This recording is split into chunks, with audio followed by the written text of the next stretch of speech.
찬송하시나 내 죄를 씻으신 그 이름 찬송하시나. 전능하신 하나님, 오후 시간에 성소에 나타난 성령의 은사에 대한 고찰을 하고자 다시 모였습니다. 성령님 조명하사 성령에 나타난 하나님의 은사들을 저들이 깨닫게 하시고 우리의 삶에 적용하여 하나님의 교회를 섬기며 유익하게 하시고 하나님의 일꾼으로서의 사역을 감당할 수 있는 믿음의 동역자를 되게 하여 주옵소서. 성령님 오늘도 조명하사 저들의 지혜와 명철과 총명 허락하사 주의 말씀으로 다시 한번 우리의 삶을 돌아보게 하시고 하나님의 자녀로서 또한 부름받은 소명자로서의 사명을 감당할 수 있도록 성령님 주관하시되 종예수를 주의 손에 의탁합니다. 성령님 주관하사 선한 도구로만 쓰임받게 하시고 사용되게 하옵소서. 예수 그리스도 이름으로 기도하옵나이다. 아멘. 은사란 무엇인가? 은사가 무엇이다? 한마디로 말하면 하나님께서 우리에게 허락하시는 선물, 하나님 우리에게 부여해 주시는 선물을 가리켜 은사다. 그래서 변한규 목사가 이야기한 것처럼 은사란 영에 속한 것들이라는 의미 속에서 성령께서 성도에게 값없이 주시는 영적인 선물이다. 은사란 뭐냐? 성령께서 성도들에게 값없이 베풀어 주시는 영적인 선물인데 그 은사를 왜 주셨느냐? 그 은사를 통해서 하나님께 영광을 돌리고 그리고 교회에 유익을 주기 위해서 그렇게 은사를 주셨다. 즉 은사를 주신 목적이 뭐냐? 그것은 교회의 유익을 위해서 은사를 주셨다. 그러므로 아무리 내가 큰 은사를 받았다 할지라도 신비한 은사를 체험했다 할지라도 그 은사를 인하여 교회에 유익을 주지 못한다면 그 은사는 올바른 은사가 아니다. 그렇게 말하죠. 그러므로 은사의 절대 주체는 누구냐? 성령이시다.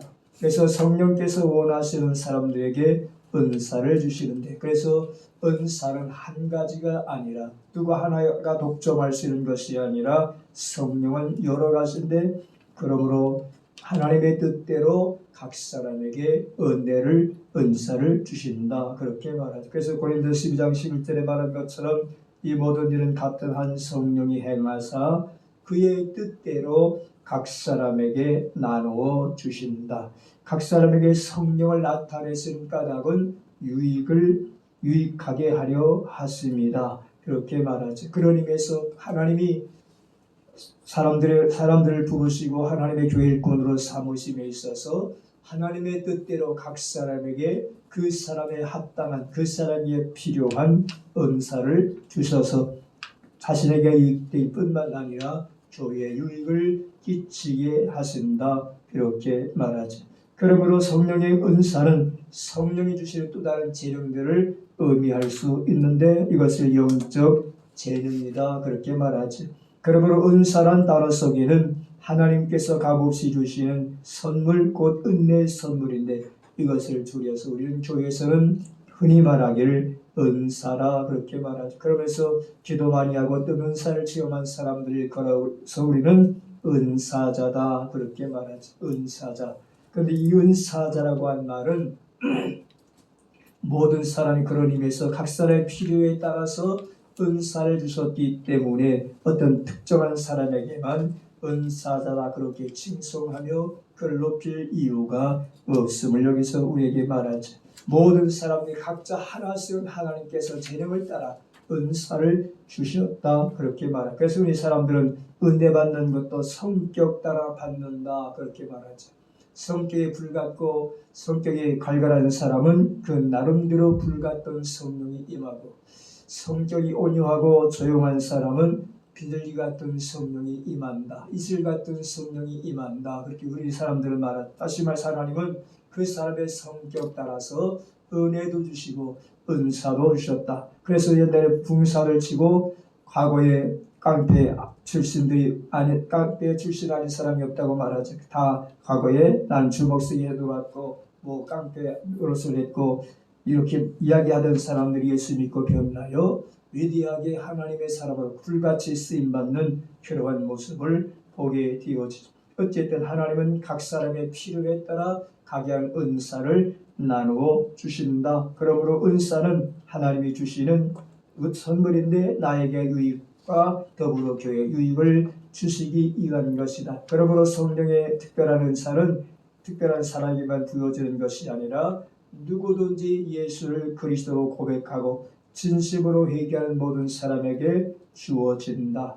그러므로 모든 그리스도인들은 각각 상이한 은사를 가지고 있다. 그렇게 말하죠. 그러기 위해서 어떤 신비한 은사를 체험한 사람들만, 그리고 돌아가서 사람들이 추구하는 어떤 현상, 예언의 은사, 방언의 은사, 통변의 은사, 환상의 은사, 이런 것들만 은사라고 이야기할 것이 아니라 하나님께서는 모든 사람들에게 골고루 방언이 할지라도 예언이 할지라도 각각 다른 은사들을 허락해 주셨다. 그러므로 어떤 특별한 인물에게만 주어지는 신비한 특별한 현상만이 은사가 아니다. 그렇게 말하면서, 그러므로 은사는 그리스도 양 안에 있는 모든 사람들에게 주어지는 갖가지 은혜의 선물이라고 말하죠. 성경에서 사마리아 성의 요술쟁인 시몬은 성령의 은사를 돈 주고 살려고 착각했던 것을 보게 돼요. 왜? 시몬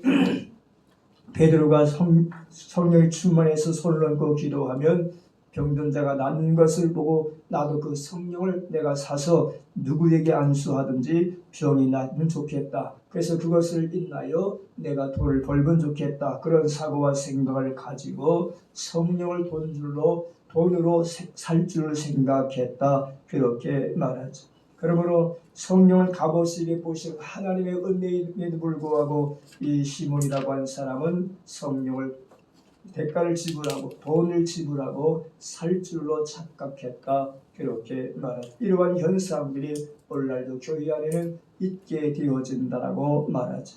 은사에 대한 성서 이해 속에서 우리 구약에 나타난 성령의 은사, 신약에 나타난 성령의 은사, 사도행전에 나타난 성령의 은사들을 지난 시간에 우리 각각 살펴보는데, 구약 성서에 나타난 성령의 은사는 하나님의 현현이요 신약에서는 승천하신 그리스도가 은사의 중심을 이루고 있다. 이렇게 말하죠. 그래서 구약에서 사용한 은사란 말의 히브리 원어는 튜브라고 하는데 그 뜻은 하나님의 친절, 선하심, 좋은 것 등의 의미가 있다.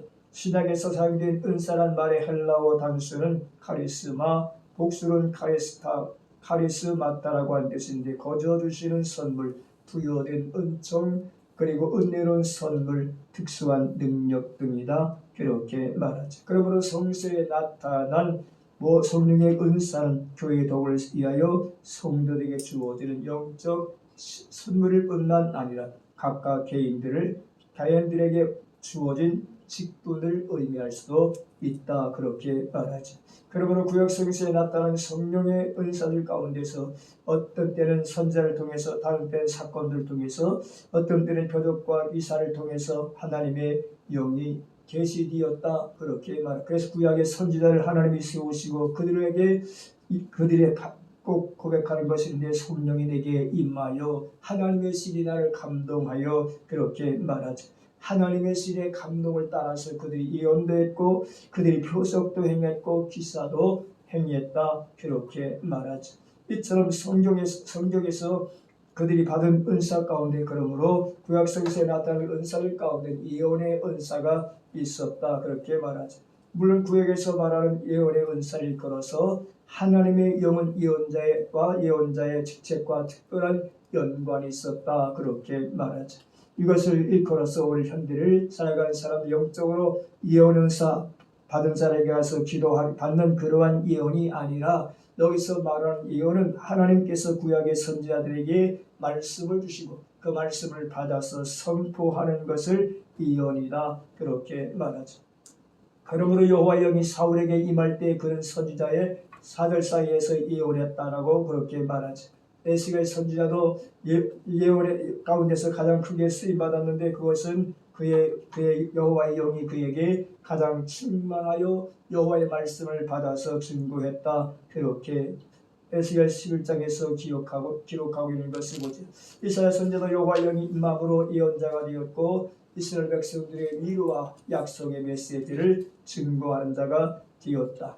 돌아가서 이처럼 그들이 하는 목적이 뭐냐? 잘못된 것을 책망하고 고쳐 바로잡게 하고 돌아가서 그들에게 미래에 대한 하나님의 위로의 메시지를, 희망의 메시지를 전하여 주는 것. 그래서 그들에게 소망을 갖게 하는 것. 그래서 예레미야 선지자를 통해서 말한 것처럼 놀래만 내 생각을 내가 안 하니 재앙과 두려움이 아니요 장렬량한 소망과 평안이라고 말한 것처럼 선지자를 통해서 하나님께서 예언의 말씀을 주신 까닭은 그들에게 소망과 평안을 주시기 하기 위함이다. 그렇게 성경은 말하죠. 구약 성서에 나타난 또한 은사들 가운데 기적의 은사가 있다고 말하죠. 그래서 구약 성서에 나타난 성경의 활동은 일반적으로 특수하며 능력 행하는 이적을 행하는 일과도 관련이 있다. 그렇게 말하죠. 그것은 삼손이 소유한 힘의 근원은 여호와께 있었다. 삼손 힘 여호와의 신이 함께 하심으로 나신이라고 하는 뜻을 갖고 있었던 삼손은 힘이 장사였지만 그러나 물론 나중에 가서 한 여자에게 미혹을 당하고 시험에 들어서 힘을 잃어버리고 그리고 절망 가운데 있다가 마침내 다시 하나님께 회개하고 하나님의 기회를 주셔서 힘센 사람으로 놀라운 일을 행했던 것을 성경은 말하죠. 이처럼 하나님께서 구약의 선자를 통해서 각각 은혜를 주시되 이언케 하셨고 기적을 행하실 수 있는 은혜를 주셨다. 돌아가서 구약 성경에 나타난 은사 가운데 하나가 뭐다? 솜씨의 은사다. 솔로 이제 성경에 보면 모세가 광야에서 성막을 지을 때에 하나님께서 각 사람들에게 솜씨의 은사를 허락해 주셨다고 말하죠. 예술적 솜씨를 주었다고 말하죠. 그래서 출애굽기 31장에서 말한 것처럼 여호와께서 모세에게 말씀하여서 내가 유다 지파 호리의 손자여 우리의 아들인 부살레를 지명하여 부르고 하나님의 영을 그에게 충만하게 하여 지혜와 총명과 지식과 여러 가지 재주로 정교한 일을 연구하여 금과 은과 노스로 만들게 하고 보석을 깎아 물리며 여러 가지 기술로 나무를 새겨 만들게 하리라. 내가 또 단지파 아히사막의 아들 오홀리압을 세워 그와 함께하며 지혜로운 마음이 있는 모든 자에게 내가 지혜를 주어 그들이 내가 내게 명한 것을 다 만들게 하리라. 하나님이 사람들에게 예술의 솜씨를 주시고 재능을 주셔서 성막을 짓는데 필요한 도구로 사용하셨다. 그렇게 말하고 있습니다. 이처럼 하나님께서는 때로는 고개가의 솜씨를 통해서 하나님의 은사가 나타나게 하셨다. 이렇게 말하고 있죠. 이것을 신학의 영역에서는 생활의 영역이다. 그렇게 말하죠. 하나님은 성전에서만 은사를 사용하고 활용하게 하신 것이 아니라 우리의 삶의 현장 속의 생활의 영역 속에서도 나타나는 은사를 주셨다. 그렇게 말하죠. 그것은 공사장의 망치소리, 톱소리, 돌다듬 징소리로 변화시키는 예술의 빛이다. 이렇게 박찬석 목사는 가르쳐하고 있게 되죠.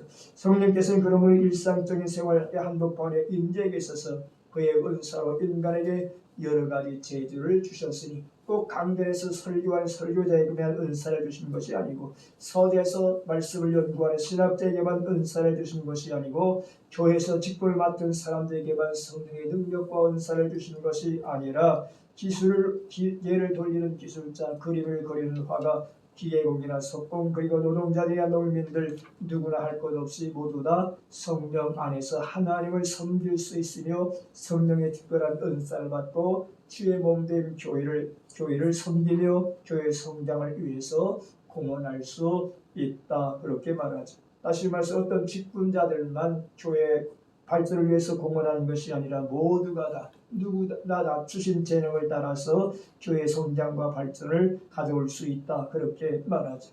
이처럼 신약 성서에 나타난 성령의 은사가 있는데 신약 성서에 나타난 성령의 은사에 대해서 토슈츠라고 하는 사람은 성령의 은사를 정의하기를 성령의 은사는 계속적인 열심과 감동적인 성령의 교통하심인데 성령에게는 불가능한 일이 없다. 그렇게 말하죠. 그렇지. 성령에게는 불가능한 일이 없는데 그는 성령은 누구의 속성을 가지고 있습니까?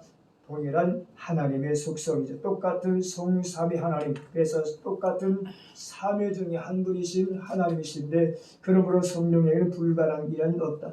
성령께서는 황홀한 말을 하도록 하며 무교육자를 예언자와 교사로 만드시고 다른 사람을 섬기는 사람 인도하는 지혜가 자기 희생과 헌신 각종 봉사를 통해서 하도록 돕는 것이다. 그래서 성령이 임하실 때 오순절에 성령이 말씀으로 그들이 각 사람의 알아듣도록 각 나라의 말을 하게 하셨던 것을 보게. 그래서 이것을 올 현대용어로 방언이라 그렇게 말하기도 하는데 성령이 임하시면 자기도 모르게 혀가 꼬부라지게 되어지고 자기도 알지 못하는 남이 알지 못하는 어떤 언어를 구사하게 되어진다. 그래서 성령께서 황홀한 말을 하며 무교육자 안 놓고 기억자도 모르는 사람들에게도 하나님이 부르셔서 일꾼 삼으시기 위하여 한자 한자 가르쳐서 성경을 읽게 하고 보게 하고 마침내 하나님의 복음을 증거하는 예언자와 교사로 만드신다. 다른 사람을 사랑하고 섬기며 다른 사람을 인도하도록 지혜와 그리고 다른 사람을 섬기도록 회생의 정신 봉사하도록 돕는 것이 성령이다. 그렇게 말하지. 그런 의미에서 성령은 이적을 행하고 병을 고치며 절망한 인간을 변화시켜 소망을 주시고 그리스도의 증인되게 하신다라고 오스왈드 샌더스라고 하는 사람은 그의 책 성령과 그의 은사에서 이야기하고 있죠. 그래서 윌리엄 바컬레이는 성령의 은사를 교회는 그리스도의 몸인데 건강한 몸의 특징은 그 몸의 모든 지체가 전체 유익을 위해서 각 지체의 기능을 이행해내는 일이다. 그러나 연합은 일률성을 의미하는 것이 아니다. 교회 안에는 장이한 은사와 기능이 있지만 그들 모두의 동일하신 성령의 은사로서 교회의 개인적 지체의 영광을 위해서가 아니라 전체 유익을 위해서 계획된 것이다. 이 말의 의미 속엔 각자 하나님께서 부르사 각자 하나님께서 특별한 은사를 주셨은즉 그것은 개인의 유익을 위한 것이 아니라 전체 교회 공동체의 유익을 위한 것인즉 그러므로 상호 은사를 존중히 여기고 은사를 인정해 주라고 말하죠. 그래서 연합 예수 안에서 연합된 것이 원칙이지만 그 연합은 일률성을 의미하는 것이 아니라 교회 안에 있는 상이한 은사와 기능들이 있지만 그들 모두는 동일하신 성령의 은사를 통해서 교회의 개인적인 유체 영광을 위해서가 아니라 전체 유익을 위해서 하나님이 각 사람에게 은사를 주셨는데 그것은 전체 유익을 얻게 하기 위하여 은사를 주셨다. 그렇게 말하죠.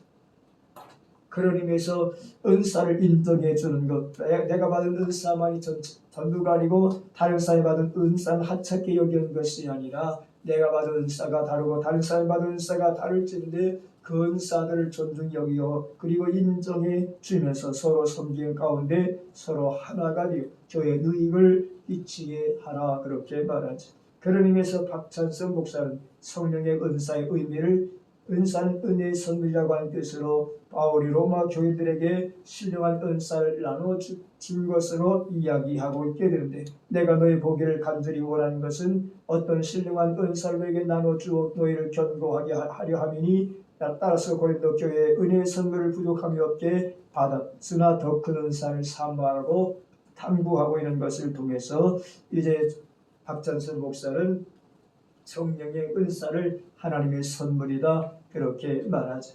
이처럼 성령의 은사를 각각 이제 구약에서 말하고 신약에서 말하고 사도행전에서 말하는데 이러한 은사들 가운데 일시적인 은사와 영구적 은사가 있다라고 말하죠. 또한 돌아가서 조영육 목사가 이제 구별한 것은 이제 자연적인 은사와 영적 은사와 구별하게 되어지고 자연적 은사와 영적 은사 가운데는 일적 은사와 영구적 은사로 구분하게 되어진다. 그렇게 말하죠. 그래서 지난 시간에 우리가 상고한 것은 일시적 은사 가운데는 어떤 은사가 있다? 일시적 은사 가운데는 사도의 은사가 있다라고 우리에게 말해요. 사도의 은사, 다시 말해서 사도의 시대는 사도의 은사 가운데 은사가 있는데 사도의 은사는 구분한다면 조영력 목사가 구분한 것을 따르면 일시적 은사다. 그렇게 말하지. 일시적 은사 이 말은 곧 사도 시대로서의 그 사도직이 멈추게 되어졌음을 의미하고 있죠. 이것을 더 깊게 말하면 사도직은 끝났지만 그러나 사도들이 한 역할은 영속적으로 이어가고 있다. 이제 뒷장에 나오게 되는데 그렇게 주장하는 것을 우리는 보게 되었죠. 어쨌든 이처럼 자연적인 은사는 부모를 통해서 선천적으로 부여받은 것을 의미하고 있죠. 그래서 사람이 태어나면서 각자 부모로부터 어떤 특이한 달란트를 재능을 가지고 태어난다 그렇게 말하죠. 그래서 어떤 사람 부모를 닮아서 머리가 좋은 사람이 있고 어떤 특별한 이제 재능을 갖고 태어나게 되는데 노래를 잘하는 사람, 음악을 잘할 뿐만 아니라 이제 예체능에 재능 있는 사람, 운동에 재능 있는 사람 여러 가지 재능들을 가지고 태어나는데 이러한 것들을 가리켜서 자연적 은사다 이렇게 말하죠. 영구적 은사와 일적 은사 가운데 우리는 영적 은사들에 대하여 우리는 이 문학기에서 공부하게 되어지는데 성경에 나타나는 은사는 여러 가지인데 그 여러 가지 은사를 구분하게 되어지면 일적인 은사와 영구적 은사로 구분하게 되어진다 그렇게 말하죠. 그래서 영구적인 은사와 일적 은사 가운데 우리가 지난 시간에 상고한 것은 바로 사도의 은사 가운데 하나가 있었다라고 전제하면서 오늘 보면 2장으로 돌아가서 보면 은사로서의 사도직이 있음을 말한 은사로서의 사도직은 그 성격상 시작에 나타난 은사인데 그래서 고린도서 12장 18절에 하나님이 교회 중에 몇을 세우셨으니 첫째는 누구요? 사도요. 둘째는 누구요? 선지자요. 셋째는 누구요? 교사요. 그 다음은 경고치는 은사와 서로 돕는 것과 다스리는 것과 각종 방언을 말하는 것이다. 그렇게 말하면 하나님의 교회 몇을 세우는데 첫째가 사도다. 사도의 중요성을 말하고 있죠.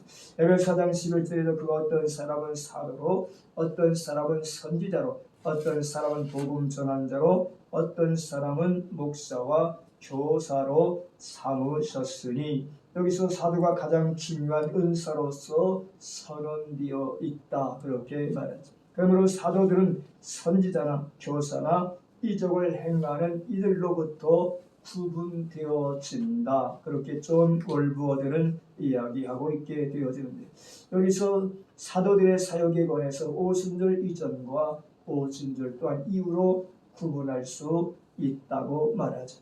오순절 이전의 사역은 주로 임박한 하나님 나라를 선포하는 것인데 때가 찼고 하나님 나라가 왔으니 회개하고 복음을 믿으라 하나님의 나라가 도래했음을 임박한 하나님의 진노에 대하여 하나님의 심판에 대하여 선포한 것이라고 하면 오순절 이후에는 뒤따라온 기간에 사도들은 신적 소명과 권위를 지닌 지도자로서 구원의 복음을 소개하는 것으로 그들의 가르침의 근본을 삼기 위하여 특별한 계시를 받은 사람이다. 대부분의 경우 사도들은 이혼의 은사와 기적을 행하는 은사들을 갖고 있다. 그렇게 말하죠. 그래서 고린도후서 12장 12절에 보면 사도의 표가 된 것은 내가 너희 가운데서 모든 참음과 표적과 기사와 능력을 행한 것이다. 물론 이러한 은사를 가졌다고 해서 모두가 다 사도가 된 것은 아니라고 말합니다. 모두가 다 사도들은 아니라고 전제하고 있지만 어쨌든 사도의 표적이 뭐냐? 그것은 따라오는 표적이 있게 되어지는데 그 표가 표적과 기사와 능력을 행하는 것이다. 예수 믿는 우리에게 따라온 표적이 필요하다고 예수님 말씀했죠. 그래서 믿는 자들에게는 이러한 표적이 따를 것이니 너희가 내 이름으로 뭘 쫓으며 귀신을 쫓아내며 새 방울 말하며 무슨 독을 마실지라도 해를 받지 아니하고 병든 자에게 소를 얹은 즉 어떻게 하리라 나음을 얻으리라. 이것이 믿는 자에 따른 표적이라고 말하죠. 믿는 자가 누구요? 믿는 자 누가 믿어? 우리 하나님 믿어요. 하나님 믿는데 누가 믿느냐? 내가 믿는 거지. 그러니까 내가 믿으니까 누구에게 믿는 자 그러니까 누가 나에게. 근데 내가 처음 목회할 때 어떤 사람이 기도해달라고 그러는데 자신이 없어 그러고 본인이 믿는 자에게 뭘 얹은 즉 소를 얹은 즉 나으리라고 했어. 그래서 본인한테 소를 얹으라고 했어. 아픈데 소를 얹고 얹으라고 하고서 기도해서 그랬더니 우리 주동 집사님 옆에 딱 보더니 야 틀리대. 우리 선사 그때 선사 때인데 우리 선사님이 틀리대. 그러면서 다른 사람 같으면 그냥 안수할 텐데 안수 안 하고 본인이 믿음으로 손을 얹게 하고 기도하다 보니까 달라대. 그때 달라는 소리 들었어. 어쨌든 믿는 자에게 그렇게 거라. 믿는 자에게. 이처럼 사도들의 사명이 뭐냐? 그것은 구원의 복음을 전파함의 목적이 있다라고 말하죠. 그것을 통해서 그들의 가르침의 근본을 삼고 때때로 그러므로 하나님께로부터 특별 계시를 받은 사람이다. 대부분의 경우 사도는 예언의 은사와 기적의 은사들을 갖고 있었다. 그렇게 말합니다. 이 사도 직분은 첫 번째 그리스도의 세대와 함께 사라졌는데 후계자를 위한 어떤 준비도 없었으며 교회상 이 사도들과 나란히 설 수 있는 사람들도 없다. 앞서 말한 것처럼 은사 가운데는 일시적 은사와 영구적 은사, 자연의 은사와 영적 은사가 있는데 일시적 은사 가운데 사도의 은사가 있다. 그래서 신학자들이 주장하는 것은 사도 직분이 사라지면서 이 사도 직분도 이제 더 이상 사도의 죽음으로 이 사도직이 없어졌다. 그렇게 말하죠. 그래서 여기서 말하는 것 사도 직분은 첫 번째 그리스도인 세대와 함께 사도 시대와 함께 사라졌고 후계자를 위한 어떤 준비도 없이 교회상 이 사도들과 나란히 설 수 있는 사람도 없다. 그러나 사도들이 부활하신 그리스도의 목격자들 중에서 선임되어야 한다는 주장은 이후 세대가 사도직의 부으심에 참여할 가능성을 배제한다. 그러기에 사도직 개성을 시도하려는 로마 교회의 조작은 계속 반박되어 왔다고 존 월버드는 갈파하고 있다.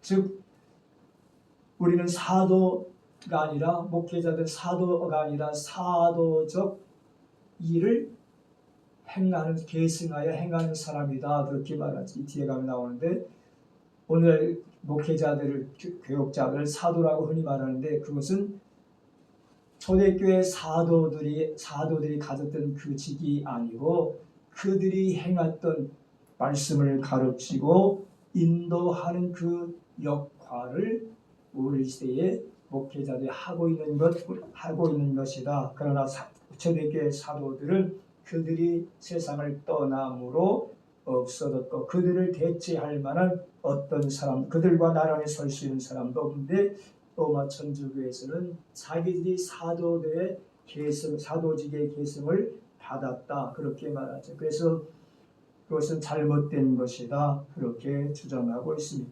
그러므로 사도직 계승을 시도하는 로마 교회의 조작은 반박되어 왔다. 임은정 목사는 사도는 그리스도나 또는 성령에 의해서 소명된 자라 한다. 그리고 사도는 그들의 직무를 이행할 수 있는 신임장으로서 이적적인 능력으로 덧입힘을 받았다고 말합니다. 그래서 사도들의 증거가 뭐냐? 그들이 따라온 표적 이적을 통해서 그들이 하나님이 세우신 사도임을 인정받게 되었다. 그렇게 말하죠. 오늘도 마찬가지로 목사된 것을 증명할 표적이 따라온다면 얼마나 좋겠습니까? 한번 기도하면 그냥 정기 목사님처럼 강단에 서서 기도하는 그냥 병든자들이 오늘 무슨 병이 났습니다. 무슨 병이 났습니다. 그렇게 말할 수 있는 그런 특별한 은사가 있으면 얼마나 좋겠어. 그러나 다 그런 은사가 있는 것이 아니고 특별하게 어떤 하나님의 뜻대로 은사를 주신 분들이 있으니까 어쨌든 여기서 근데 초대 사도들은 그들의 직무를 수행함에 있어서 그들의 사도라고 하는 신임장으로서 이적의 능력이 덧입게 되었다. 성경에서 사도라고 한 말의 표현 속에 들어간 사람인데 그것은 예수님의 형제 야고보도 사도였다. 그래서 갈라디아 1장 19절에 주의 형제 야고보 위에 다른 사도들을 보지 못하였다. 안드로니고와 유니아도 사도였으며 로마서 16장 7절에 내 친척이요 나와 함께 갇혔던 안드로니고와 유니아에게 문안하라. 그들은 사도들에게 존중이 여겨지고 또한 나보다 먼저 그리스도 안에 있는 자라. 그렇게 말하면서 바나바도 사도였다. 사도행전 14장 4절 이하에 말하지. 이러한 사도들의 자격을 근거해 볼 때 당시만 있었고 후에는 끊어지게 되어 있는 제도였다. 교회가 처음 세워진 것은 사도와 선지자의 기초 위에 세워졌다. 일반적으로 그러므로 사도의 개념은 신약에서 이중적 의미로 사용하고 있는데 첫째보다 한정된 의미로 쓰이는 바 이 경우는 부활하신 그리스도를 보았으며 그리스도의 교회의 기초를 놓았던 그리스도가 친히 택하신 몇 명 12제자들의 공적 이름이다. 그래서 사도하면 예수님 당시 예수께서 직접 선택하시고 부르신 12명을 의미한다. 왜? 그들은 예수님의 부활을 직접 목격한 자들이기 때문이요. 그들을 통해서 교회의 기초를 놓은 자들이기 때문이다. 그렇게 말하죠. 좀 더 넓은 의미로 쓰이는 바 비공식적 의미로서 바나바처럼 교회 회의에서 위임받아 그리스도의 사자로 자격을 취득한 것을 가리켜 말한다. 비공식적으로 바나바처럼 교회 회의에서, 즉 오늘 말하면 노회에서 안수를 받은 사람들을 가리켜서 사도라 그렇게 말하죠. 그래서 사도행전 13장 3절에 이에 금식하며 기도하고 두 사람에게 안수하여 보내라. 사도는 단지 그러므로 개교회만 섬긴 것이 아니라 그들의 권위는 전체 교회에 미치게 되었다. 한 교회만 섬긴 것이 아니라 당시 많은 교회에 영향력을 끼치게 되었다. 오늘날 마찬가지로 목사님들 가운데 개교회만 묶여있는 사람도 있고 전체 한국교회를 위해서 뛰고 봉사하고 섬기며 한국교회에 큰 영향력을 끼치는 권위 있는 존경받는 목사님도 있게 된 것을 보게. 어쨌든 오스왈드 샌더스라가 이처럼 갈파하고 있게 되죠. 또한 그리고 사도들이 한 일은 부활하신 예수를 증거했으며 신약 성경을 기록한 일을 했다. 사도들이 한 일이 뭐냐? 자신들이 목격한 부활의 예수를 증거하는 증인이었고 돌아가서 그들이 성령의 감동을 따라 성경을 기록했다. 그렇게 말하지. 그런 의미에서 사도란 아포스톨로스라고 하는데 그 뜻은 보냄을 받은 자, 전달자라고 하는 의미가 있다. 보내신 자는 그리스도이시며 보냄을 받은 자들은 사도이며 사도에게 주어진 메시지는 구원의 복음이었다. 오늘 현대용어로 말하면 목회자의 강단에 선 것도 누구의 보내심 받았다? 하나님의 보내심 받은 사자다. 그렇게 말하죠. 사도라 그렇게도 표현하고 있는데 어쨌든 보내심 받은 목적이 뭐요? 복음을 선포하는 것이 하나님의 중점인 것이죠. 복음을 선포하기 위해서 구원의 복음을 나타내기 위해서 보냄받은 자들이다. 그렇게 말하죠. 그래서 신약의 사도란 명칭이 80배 나온다라고 그렇게 조영력 목사님 교회에 대해서 교회론에서 이야기하고 있는데 사도는 신약 초기에 있었던 공적인 직분상의 명칭으로 복음을 전파하고 교회를 설립하고 조직하는 특별한 사명을 수행하기 위하여 주께서 친히 택하시고 임명하시고 철저히 훈련시켜 특수한 목적을 수행하기 위하여 보내심을 받은 자들이라. 그래서 초대 사도들은 예수님이 특별히 선택하시고 그리고 그들을 철저히 훈련시켜서 특수한 목적을 위하여 파송받은 보냄받은 자들이다. 이렇게 말하죠. 오늘도 마찬가지로 하나님의 부름받은 사람들, 소명받은 사람들 어디서? 신학교에서 신학대학원에서 철저히 가르치고 훈련시켜서 이제 하나님의 교회를 섬기며 복음을 증거하도록 파송받게 되어지는 것을 보게 됩니다. 그래서 목사는 어디서 안수받는다? 목사가 어디서 안수받는다? 목사 임직을 어디서 받아요? 노예에서 받잖아. 노예. 물론 강수와 고시는 총회 가서 보지만 임직은 노예에서 하잖아. 노예에서. 마찬가지로 예수님도 그들을 택하시고 임명하시고 가르치시고 훈련하셔서 이제 특별한 사명을 위해서 특별한 목적을 위해서 파송했다. 보냄심을 받았다. 그렇게 말하지. 마찬가지로 목회자들도 하나님의 소명 가운데서 노예 추천을 받아 신학교에 들어가고 목사 후보생이 되어지고 4년의 과정, 2년의 과정을 거쳐서 강도사 고시를 거치고 목사 고시를 거치고 그리고 노회에서 파송해 주잖아. 어디다? 지교회다. 파송한 목적이 뭐요? 그리스도의 복음을 증거하기, 구원의 복음을 증거하기 위해서, 부활의 복음을 증거하기 위해서 증거하도록 파송받아. 그래서 파송받았다. 그렇게 표현하죠. 어쨌든 사도 대수는 처음에 12명이었지만 엄격한 의미에서는 사도들은 예수님이 선택한 12사람과 바울이었다. 가룟 유다가 죽은 후에는 마띠아로 대신하였는데 사도행전 1장 28절로 25절 봉사와 및 사도의 직분을 대신할 자인지를 보이옵소서. 유다는 이 직분을 버리고 제 곳으로 갔나이다 하고 제비 뽑아 마띠아를 얻으니 그가 11사도의 수에 들어가니라. 가룟 유다는 뭐 때문에 죽었어? 가룟 유다가 왜 죽었어? 열심히 예수님 따라다니며 따라다니던 가룟 유다가 뭐 때문에 뭘 팔았어? 예수님을 얼마에?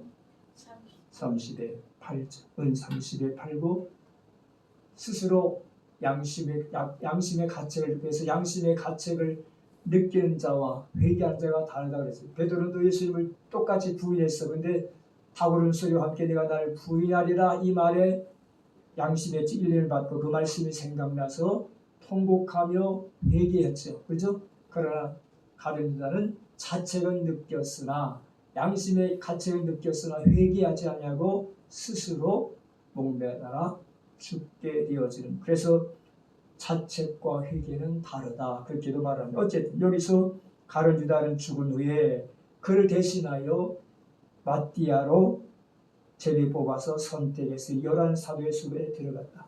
요한의 형제 야고보가 순교한 후에는 바울로 대신했으니 사도행전 12장 1절 이하에 그때 헤롯 왕이 손을 들어 교회 중에서 몇 사람을 해하려 하여 요한의 형제 야고보를 칼로 죽였다. 그래서 요한의 형제 야고보가 순교한 이후에는 누구를 선택했느냐?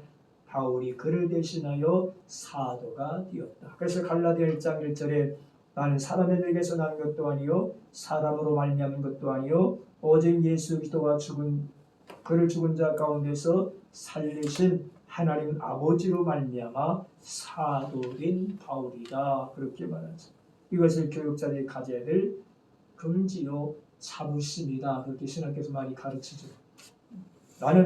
내가 목사가 된 것은 내 뜻대로 된 것이 아니로 내가 사람들에게 비록 안수는 교회에서 안수를 목사님 통해서 받았지만 그러나 나는 사람들에게서 난 것도 아니요 사람으로 말미암은 것도 아니요 오직 예수 그리스도와 그를 죽은 자 가운데서 살리신 하나님 아버지로 말미암아 사도가 되었다. 하나님 예수 그리스도로 말미암아 하나님 아버지로 말미암아 나는 부르심 받고 인자 많이 본대잖아.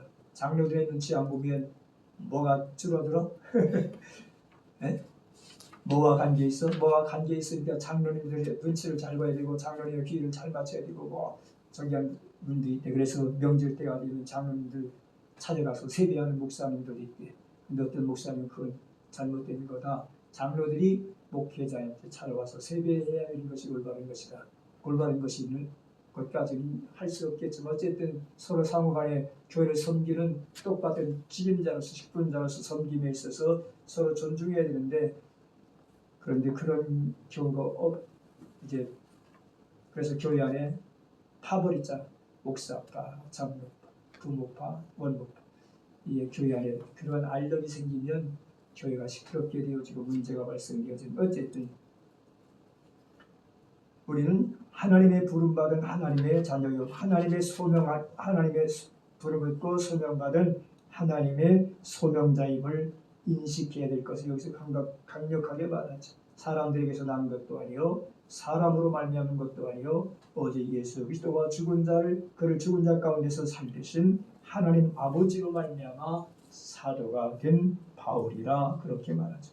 그러므로 사도의 수를 채울 때는 하나님이 직접 보충하셨고 사도이 임명될 때는 하늘로부터 비상한 소명이 있었다. 이러한 사도는 복음 사역의 초기에는 연약하고 이해가 부족하고 실수도 많이 했지만 오순절 성령의 능력과 영적 은사들을 받은 후에는 복음 사역의 큰 역할을 담당하게 되었다. 그렇지 예수님이 로마 군병들에게 체포를 당하시고 빌라도 법정 앞에 서게 될 때 각기 다 흩어지고 도망갔잖아. 그렇게 예수님을 따라다니던 사람들이 다 도망가고 내가 주와 함께 죽을지언정 내가 주와 함께 결코 예수님 포기하지 않겠으니 내가 주와 함께 오게도 가겠나이다. 그렇게 호응장담했던 베드로마저도 계집종 앞에서 난 그를 알지 못한다. 3번씩이나 부인했던 비겁자들이었지만, 그래서 여기 말한 것은 복음 사역의 촉이 연약하고 이해가 부족하고 실수를 많이 했지만, 그러나 그들이 뭘 통과하고 오순절의 사고를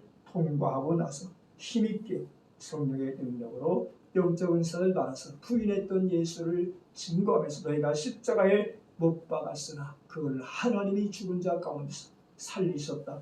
부활의 복음을 증거하는 전도자요 설교자가 되었다. 그래서 복음 사역의 큰 역할을 감당하게 되었다. 그렇게 말하죠. 베드로가 얼마나 능력이 있었으면 그가 한 번 외칠 때에 몇 명이 한 자리에서 세례받았다? 3,000명이 회개하고 세례를 받았다. 그렇게 말하죠. 예수를 모른다고 3번씩이나 부인했던 나약하고 비겁한 베드로가 성령의 임하심이 성령의 능력을 받으니 하나님의 복음을 증거한 용기와 담력 있는 사람이 되게 되었고, 마지막 그가 순교할 때 내가 어떻게 예수님처럼 정상적으로 십자가에서 내가 처형을 당했느냐, 나를 거꾸로 매달아 달라, 그렇게 이야기했다는 전서 1장에서 베드로는 거꾸로 순교했다, 그렇게 말하죠. 십자가에서 거꾸로 매달려 순교했다고 하는 이야기는 어쨌든 사도는 교회의 중추적인 위치에서 중요한 임무를 수행하였고, 그들은 반대와 이어 핍박이 엄습한 환경 속에서 하나님의 능력이 그들과 함께 하심으로 사도직의 직무를 충실히 감당할 수 있었다. 사도직의 직무를 감당함에 있어서 그들의 지혜로, 그들의 힘으로, 그들의 능력으로, 그들의 수단으로, 그들의 방법으로 된 것이 아니라 하나님의 능력이 그들과 함께 하심으로 그들의 사도직의 직무를 충실히 이행할 수 있고 감당할 수 있었다. 그러므로 사도를 통해서 전해주신 하나님의 계시의 말씀이 만대 죄인들에게 전파되며 죄인들 중에 다수가 구원의 반열에 동참하여 그리스도와 교제하게 되었다. 즉 사도들이 증거하고 선포한, 사도들이 전해준 그 말씀을 통해서 많은 사람들이 복음을 통하여 자기가 주님을 깨닫고 회개하고 돌아와서 구원받는 구원의 반열에 참여하게 되었고 주님과 더불어 교제하게 되었다. 그래서 사도는 유대인이나 이방인을 막론하고 모든 민족에게 복음을 전파하였으며 교회들을 세우고 가르치며 인도하고 다스렸다. 그렇게 함으로써 그들은 통상 목회자들이 수행하는 모든 임무들을 수행하였던 것이다. 이것이 바로 사도직은 끝났지만 사도의 임무, 사도의 역할은 지금도 계속되고 있는데, 사도들이 했던 일, 가르치고 전파하고 가르치고 인도하는 일이 누구를 통해서 계속되고 있다? 목회자들을 통해서 그 임무가 수행되고 있다. 그렇게 조영력 목사는 갈입하고 있습니다. 이러한 사도의 자격과 임무는 무엇인가? 그러므로 다시 반복해서 이야기하는데, 사도들은 예수 그리스도의 생애, 특히 그의 부활의 산 증인들이다. 사도들은 특별한 선택된 자들이다. 따라서 그들은 예수 그리스도께서 세례받은 날로부터 승천하실 때까지 예수 그리스도의 산 증인들이었고, 그리스도께서 부활하신 후에도 그리스도를 목격한 자들이다. 바로 사도들은 누구냐? 예수님의 생애, 그리고 특별히 예수님의 부활의 산 증인되었다. 부활하신 주님을 만났고 목격한 자들이다. 그러므로 그들이 예수 그리스도께서 세례받은 날부터 승천하실 때까지 그리스도의 산 증인되었고, 그리스도께서 부활하신 후에도 그리스도를 목격한 자들. 사도행전 10장 39절에 하여 우리는 유대인의 땅과 예루살렘에서 그가 행하신 모든 일의 증인이라. 그를 나무에 달아 죽였으나 하나님이 사흘 만에 다시 살리사 나타내시되 모든 백성이 하신 것이 아니요 미리 택하신 증인 곧 죽은 자 가운데서 부활하신 후 그를 모시고 음식을 먹은 후 우리에게 하신 것이다. 죽으시고 부활하신 예수를 만나고 처음 했던 그들이 예수가 다시 살아나셨다고 부활의 증인으로 선포하게 되어지는 것. 그래서 누가복음 24장 48절에 너희는 이 모든 일의 증인이다. 요한복음 15장 17절에 너희도 처음부터 나와 함께 있었으므로 증언하느니라. 그러므로 그들은 우리가 그리스도의 산 증인들이라고 담대하게 고백하며 증거하고 있게 되는데 사도 바울은 다른 사도들과는 달리 그리스도의 부활 후에 주 그리스도를 목격한 증이다. 다른 제자들은 다 예수님이 생전에 이 땅에 계실 때에 보았고 가르침을 받았고 부활 후에도 목격한 사도들이지만 그러나 사도 바울은 예수께서 부활하신 후 그리스도를 목격한 사람인데 부활하신 예수님은 다메섹으로 가는 바울에게 나타나신 것을 보게 바울이 되기 전에 그의 이름이 뭐요? 사울, 큰 자라고 하는 뜻인데 그 사람이 뭐 했던 사람이다? 예수를 핍박했고 교회를 박해했던 사람이다. 예수를 박해한 것이 아니요 교회를 박해했죠.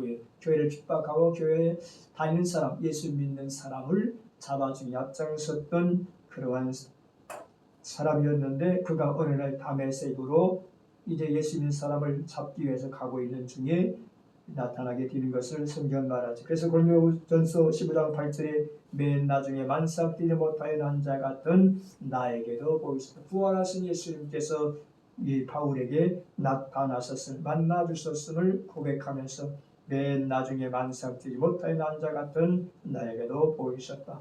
이것을 갖게 사도행전 9장 3절 이하에서는 사울이 길 가다가 다메섹에 가까이 이르니 보려니 하늘로부터 빛이 그를 둘러 비치는지라 땅에 엎드려져 들음에 소리가 있어 이르되 사울아 사울아 내가 어찌하여 나를 박해하느냐 하시거늘 대답하되 주여 니시니까 이르되 나는 네가 박해하는 예수라 그랬습니다.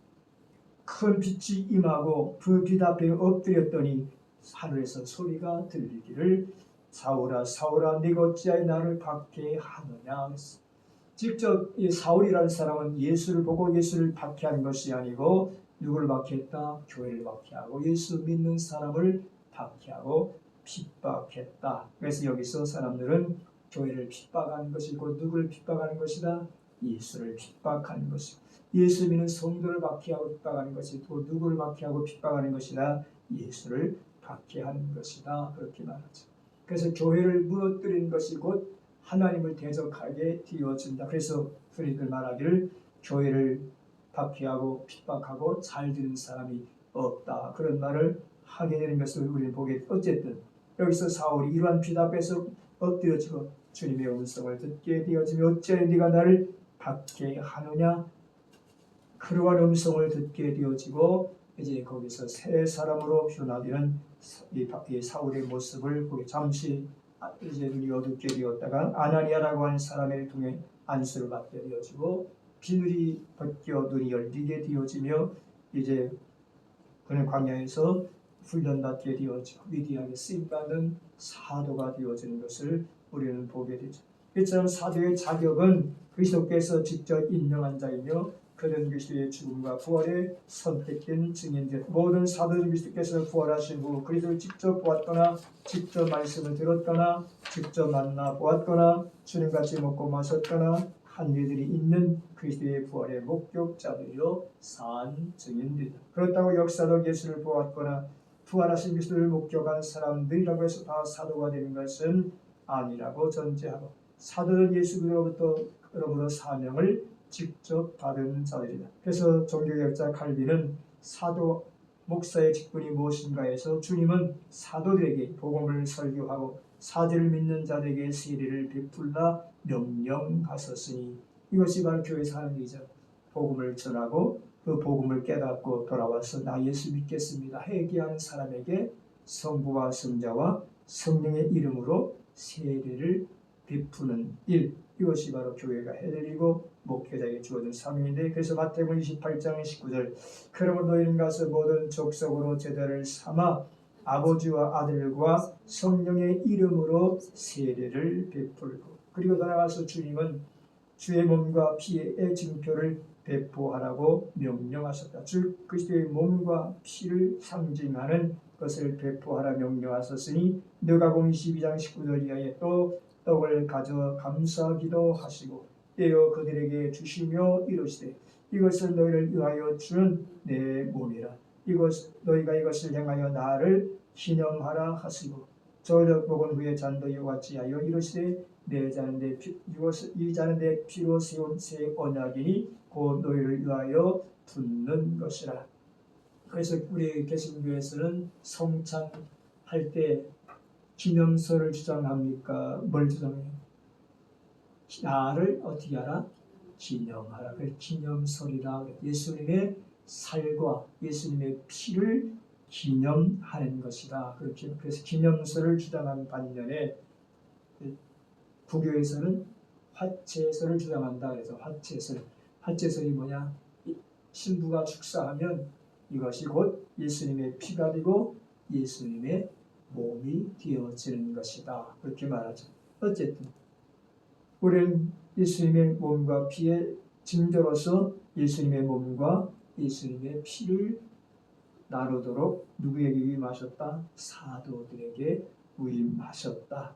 이처럼 사도들은 복음을 전하고 성례를 집례하라는 명령을 받았다. 그래서 칼빈 목사는 교회가 건강한 교회의 징표가 뭐냐? 말씀이 바르게 선포되어지고 올바른 성례가 집례되어지며 바른 권증이 이루어지는 교회다. 그렇게 말하죠. 말씀이 바르게 강대에서 선포되어지고 그리고 정당하고 합법적인 성례가 집행되어지며 그리고 교회 안에서 올바른 권증이 시행되어지는 교회가 올바른 건강한 교회다. 그렇게 말하죠. 어쨌든 이처럼 사도들은 복음을 전하고 성례를 집행하라는 명령을 받았는데 그래서 칼빈은 사도를 그리스도의 일꾼과 하나님의 비밀을 맡은 자라고도 표현했습니다. 고린도전서 4장 1절에 사람이 마땅히 우리를 그리스도의 일꾼이요 하나님의 비밀을 맡은 자로 여길지어다.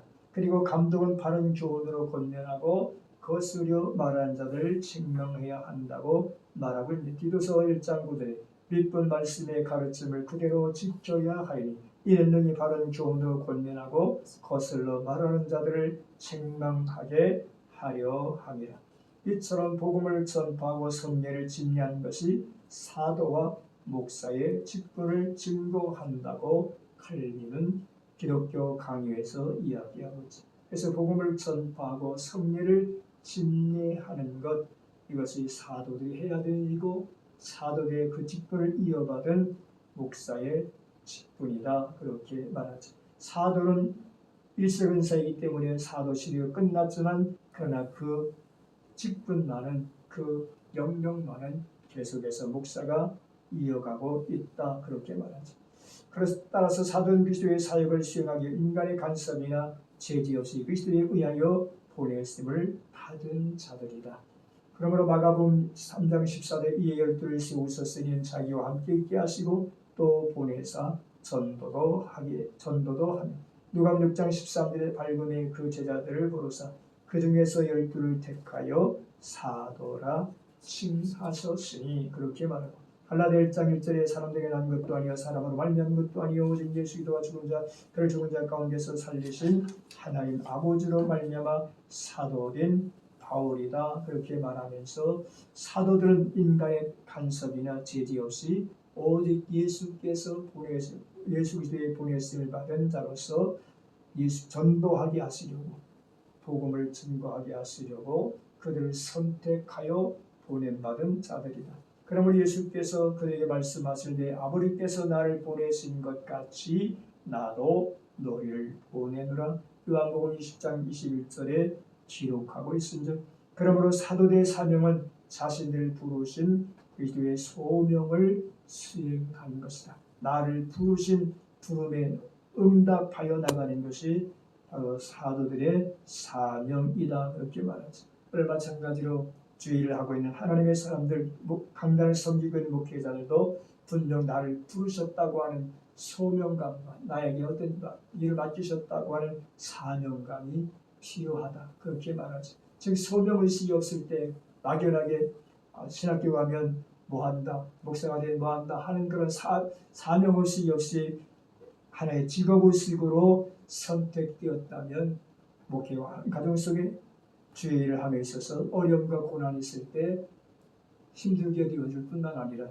그 사역을 멈추게 되어지고 다른 직업을 찾게 되어지는 경우도 없지 않아 있게 되죠. 그래서 신학교 졸업했다고 다 목회자가 되고 목사가 되는 것이 아니라 신학교는 졸업했지만 대학원 나왔지만 그러나 다른 직업을 찾아가는 그런 모습을 보게. 그래서 옛날에 우리 신학교 다닐 때도 1학년 학생들은 엄청나게 많은데 점점 숫자가 줄어 2학년 줄고 3학년 줄고 그때 가서 4학년 여기 보면 체육대회 때 보면 몇 사람 없어.